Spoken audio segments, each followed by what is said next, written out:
3, 2, 1.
What is up?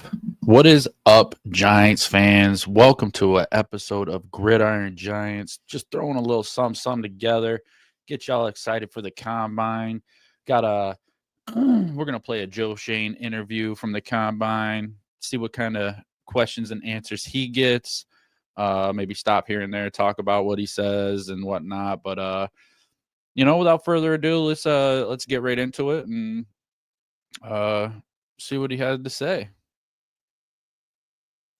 And have conversations with them, first time meeting them. So we've got a lot of work to do on the number 3 pick. We've done a lot of work throughout the fall in the college prospects, but this phase of the calendar is getting to know who they are as people, what the fit's going to be, and then obviously free agencies before the draft. So 2 weeks from now the roster will look different. So we know we have an idea of 3 to 5 players, 6 players, whatever it may be, and move back scenarios. You can do that.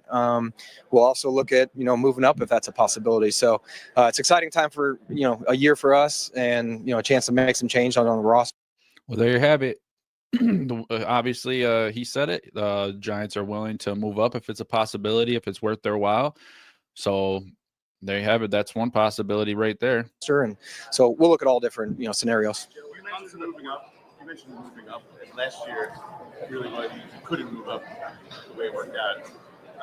Did you get the sense that this year is more available as a move compared to last year, maybe? But yeah, Jordan, we haven't had any of those conversations yet. That's this week there'll be a lot of that going on. Conversations, what the time frame will be on teams open to moving. Again, it's at the infancy stages of getting to know these kids and get around them. So.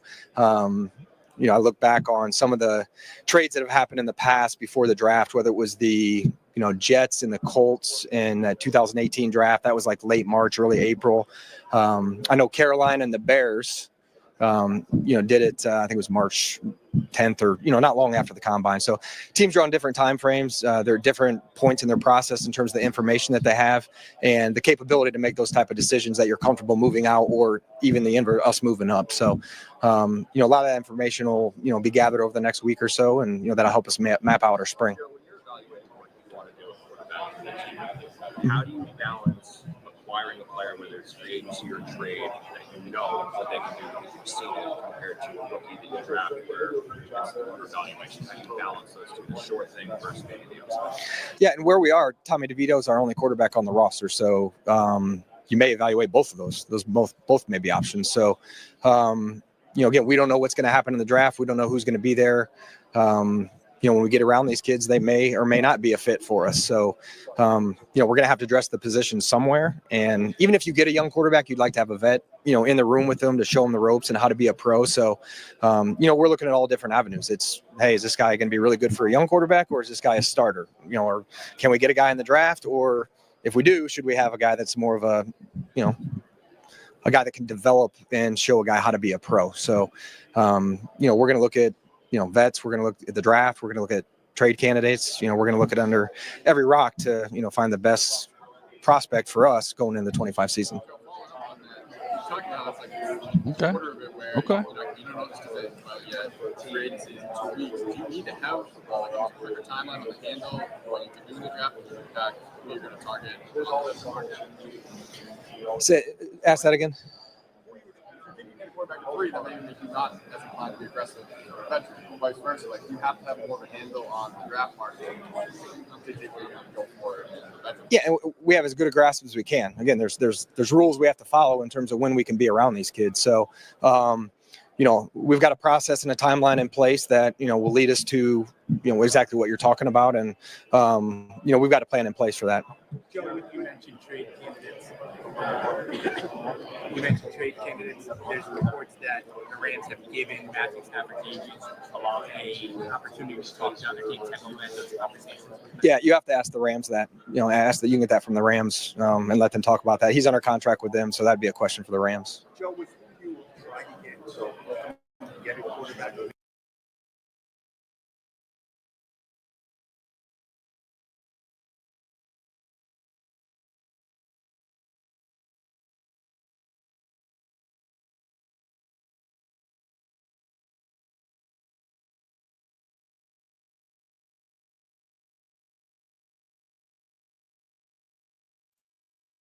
As much as I'd like to see Matthew Stafford come play for the Giants, the guy's asking for about $50 million. That would put him in the top 10 highest paid quarterbacks. That might work for some other people, but I just don't know if that's the best option for the Giants. That's a lot of money for a guy who knows how many years he has left. When's he going to hit that? What if he gets hurt? Like, there's just a lot of questions paying that much money. But I mean, he is a good quarterback. He'd definitely be worth it. But yeah, I'm not really sold on the Matthew Stafford situation just because I know he said he's looking for $50 million, and I think chances are these other teams are gonna say what they're willing to pay, and then I think the Rams will probably just end up paying him and keeping him another year. Will that indicate to you what you feel about your team and your roster? Saying sometimes that roster, you look at different things. A young guy you can develop with a good guy, a new older guy maybe you can win with now. So where do you see the roster as far as where the fit is? Yeah, I've said it to you guys before. I think it's the most important position in football, and we have one on our roster right now, and I think that's important wherever we address it. That the play has to be better than what it's been, and because of injuries, we played 4 quarterbacks this year. We played 3 last year, so it'd be nice to have one guy out there that can help you, give you the best chance to win games and also stay healthy. So again, yeah, that is an important position, and we need better play out of that position than what we've had, and that'll help us. Joe, you've talked about the idea that you have a lot of confidence in the process of evaluating quarterbacks. Is it a different feeling now versus last year, the year before, if you're going to have an opportunity to actually pull the trigger and draft a guy, or you just lean on the same experience? Yeah, definitely believe in the evaluation process that we have in place. Whether it was, when we were in Buffalo or what we've done here, we've continued to do it each year. And again, reflecting on the seasons that some of the quarterbacks that we liked or didn't like have had, again, I believe in that. And, we'll continue that process from the way we've done it in the past. And again, you can't manufacture these things. So if you draft one and you don't believe in who that player is, just to say you did it, I mean, you got to believe in who the player is and that they can be a, eventual franchise quarterback or whatever it may be. So again, like, we're going through that process now to say that there's going to be the one there at 3 or in the second round or third round or whatever it may be. We're at the infancy stages of the process right now.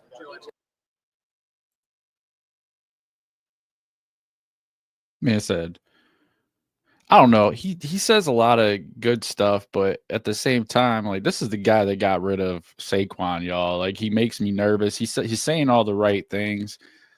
Obviously, there's not a lot for him to say right now because all this stuff is going to start happening during the combine, all these talks and the situations and that, and then free agency. And then it's just, I don't know. It's just, he says the right things, but will he do the right thing?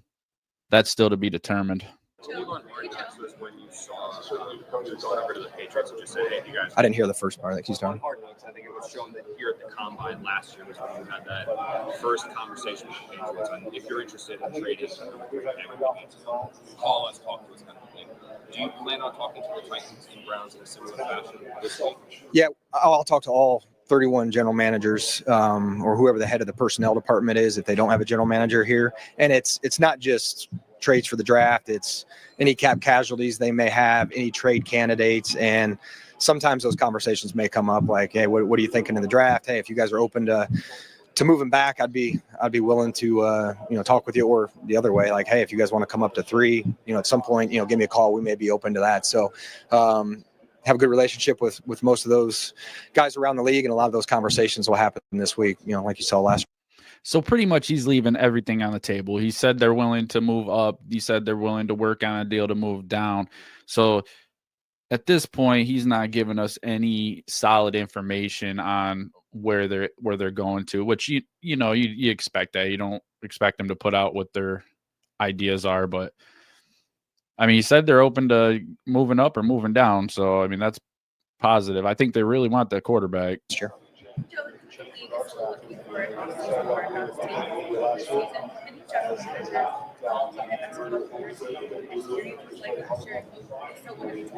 No, I haven't gotten any calls on that. I think I know what that would tell him. Joe, in your introductory press conference, you said you think you build a roster that can win today and compete for tomorrow.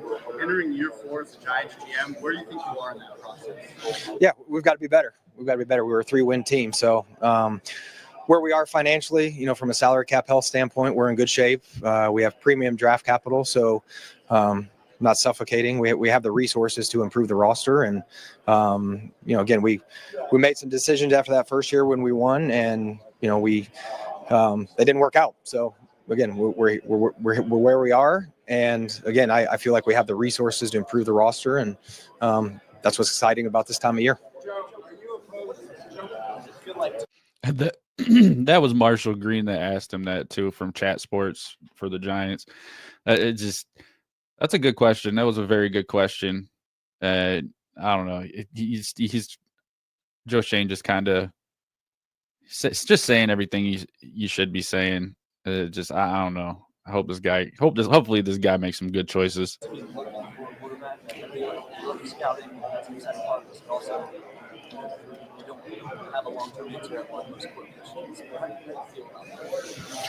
I've been through it before. You do it every year. It's not just, hey, because you have a quarterback. Or when I was in Buffalo, we had Josh Allen. We still scouted the quarterback. So you're going to scout every position. Again, you got to treat it. If you got an opportunity to get one at a certain point of the draft, like you got to do it. And again, it's a more thorough process because the uniqueness of what's asked of the position. So we're always going to do work on those guys. As a GM, what do you think when you hear that some of the quarterbacks aren't? I'm okay with that. Played quarterback in high school and college, also played receiver. Have a son that's a quarterback. So to me, you've never thrown to these receivers before.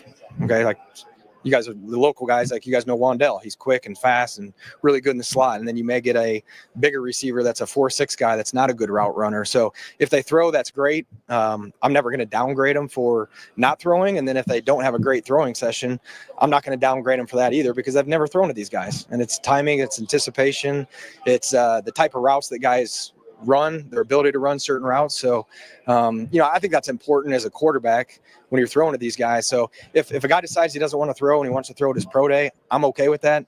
My staff's done a lot of work on the quarterback. So we've seen all these guys throw multiple times, whether it's practice, games. So that's up to the individuals, their decision. And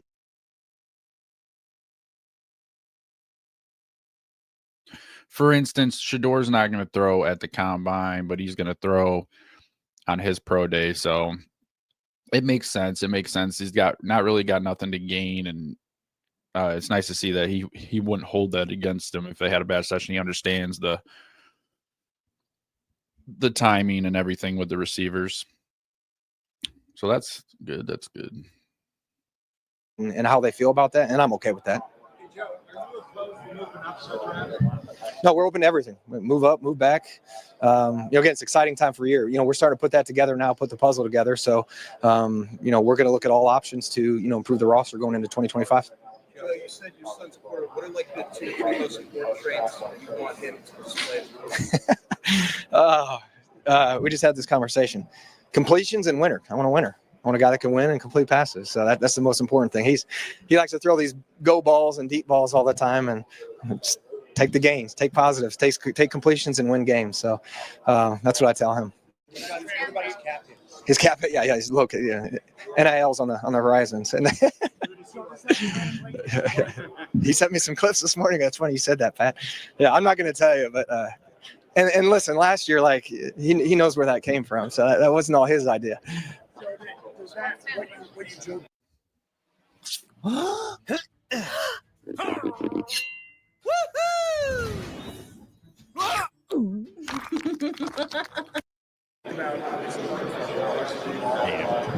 Commercials.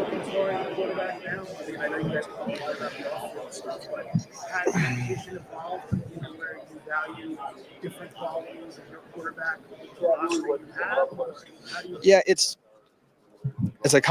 complicated, Art, because the quarterback position, and again, I tell my son this, like, I've seen a bunch of people have great pro days. They get out there, they rip it, they're 6'4", they can throw the ball. Like, oh my gosh, you see it on NFL Network. Look at this throw this guy just made. It's on air. It's not processing information. It's not getting guys lined up. It's not leading. It's, hey, you lose 2 in a row. Who's the guy that's going to come in the locker room and rally the troops?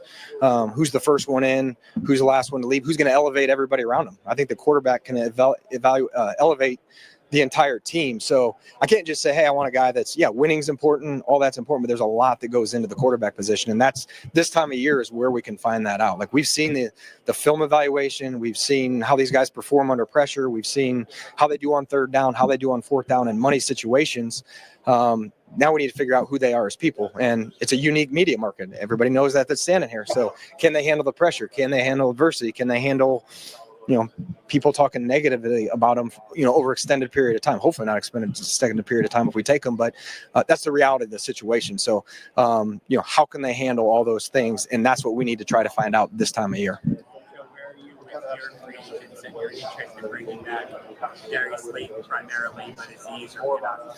Yeah, we'll have those conversations this week. GVR, the 4 starters, Daniel's obviously on Minnesota's roster now. GVR, J-Pin, and Slayton are the 3, opening day starters that are, their contracts are up. So we'll have those conversations this week. Again, we're still waiting on the salary cap. We have a little bit of. What do you guys think about those guys? You think we should be keeping them around for next season, or like Darius Slayton? What do you think? You think we should release them? Think we should maybe try to work out a deal for Slayton? I've always liked Slayton, so I know Ojulari, he's up free agent too. What are your guys' thoughts on that? What are you guys' thoughts? A range on what that's going to be, so we're starting to put all that together now. Let's take 3 more. Joe, would you rather benefit from drafting a quarterback having a deal, a rookie deal, so you're veteran, it's more like a stopgap bridge? Would you be willing to spend a top contract on an elite quarterback, elite veteran, whether or not? Yeah, Pat, whoever gives us the best chance to win right now, where we are, again, as of today, I don't know if one of those guys are going to be there or if there's one in this draft. We're still going through that process. In theory, you take a rookie quarterback, they're on the rookie deal for 5 years, and where we are salary cap wise, you can build around them. But you got to make sure that one of those guys are going to be there or they're even in the draft. So, having a vet in place, and I've told you guys this before, where when you go into draft day, you could go play a game. Now, is your team going to be as good as you want it to be? No, but you still got the draft. So, prevent some of the draft for need and, being able to take best player available. So, I think we need to look at all those options, Pat. And in terms of which one's perfect right now, we're still working through that because of where we're picking. And, again, we'll have a plan in place to address it. Joe, how would you compare Shador and Cam Ward to them? Yeah, I'm not going to get into, comparing the guys. We've done a lot of work on those two. I know a lot of people are talking about those two, but there's other quarterbacks, throughout the draft, and excited to get around those guys as well. Last one. About Cam's game?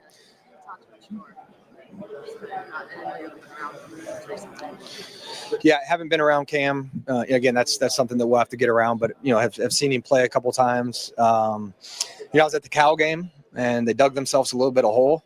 Some of it was they were in a hole because of him, but he also was able to get him out of it, and they won the game because of him. So, those are traits that you look for, the got to have it moments, whether it's Virginia Tech, that Cal game to bring a team back. And when everybody in the building knows you're going to throw it, that you can throw it. So, and there's several quarterbacks in this draft that are like that. So not just Cam. So excited to get around the prospects this week and throughout the spring. There you have it. Joe Schoen presser at the combine. Seems pretty adamant they're going for a quarterback, which, I mean, all we got is Tommy DeVito on the roster right now. So obviously we need a quarterback. They talked about Matthew Stafford, and, the guy is great. He's a great quarterback. Let's check out some highlights. Let's not talk about it. Let's just check out some Matthew Stafford highlights real quick.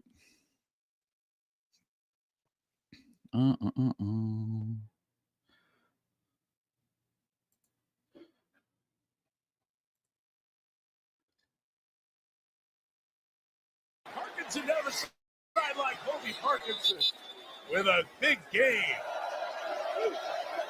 Matthew Stafford with the play action. Two guys going deep. Throws to one of them. It's Cup. Complete in front of the rookie Terry and Arnold. There's possibility we could get Cup with Stafford too. Some pressure. Stafford throws over the middle. It's complete. Good spin and turn by Tyler Johnson heading upfield. And Johnson breaks into the secondary. Johnson the speedster on the run inside the 30. And we're still gonna need to address the offensive line, especially with a guy like Stafford. Like, we don't need him back there trying to run around at his age, and we have to address the offensive line. Yes, a catch for Cup here in the fourth quarter. Stafford in trouble, escapes and throws on the run. It's complete to Robinson at the 10-yard line.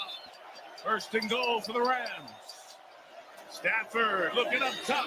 Got him wide open. Cut to the end zone. And the Rams take the lead. Touchdown. Stafford's a Cup. And he'll cut you off to that ball carrier.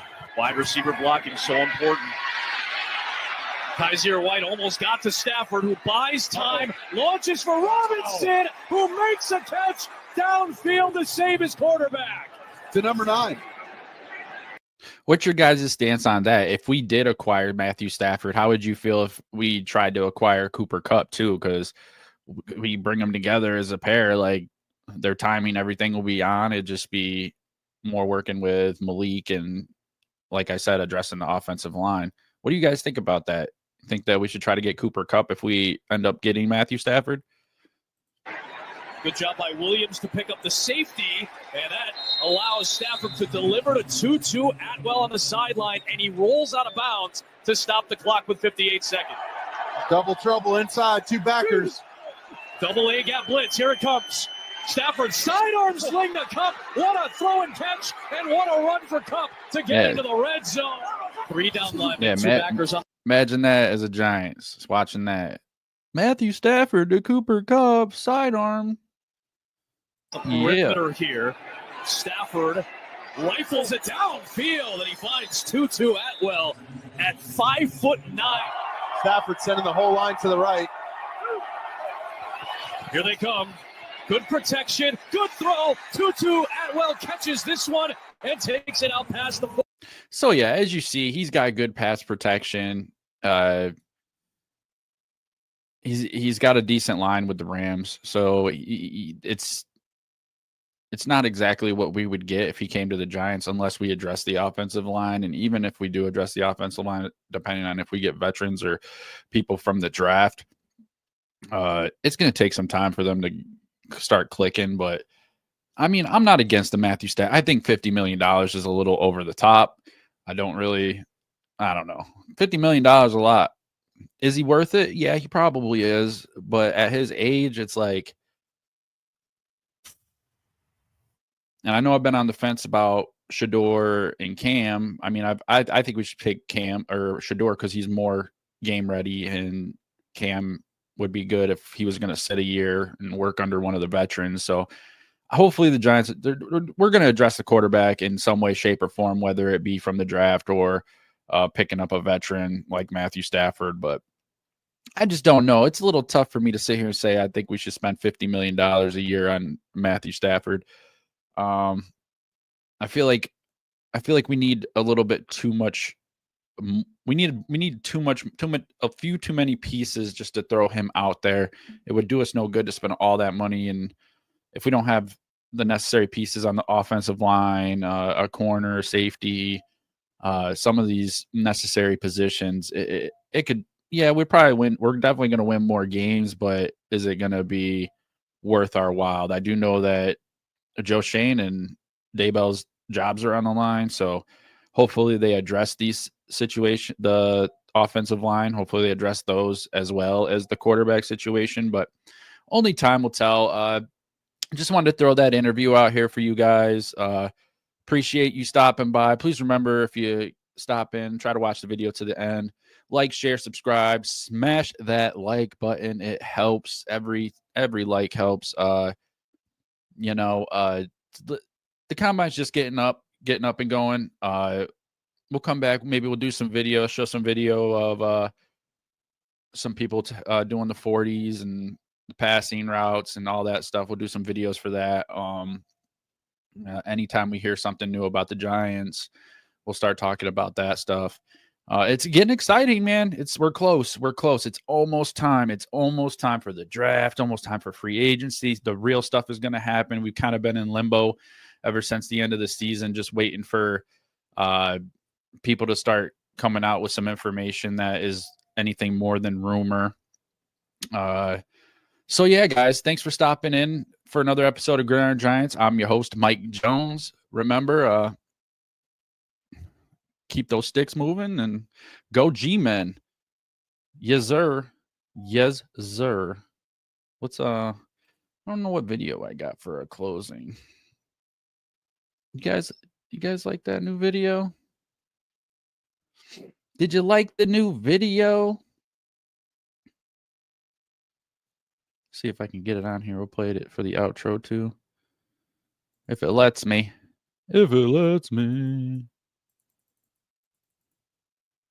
Man, this thing is messed up. All right. Well, it looks like it's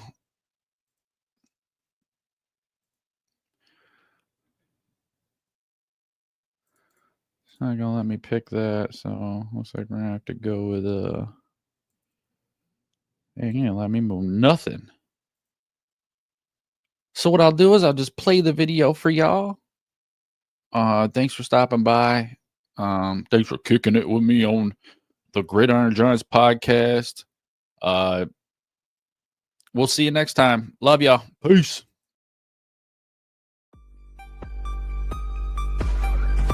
3, 2, 1.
That was it. That's your new intro and outro. Let me know what you think. Hit that like button. Remember, I love y'all. Thanks for stopping by for another episode. We'll catch you next time. Peace. Go Giants.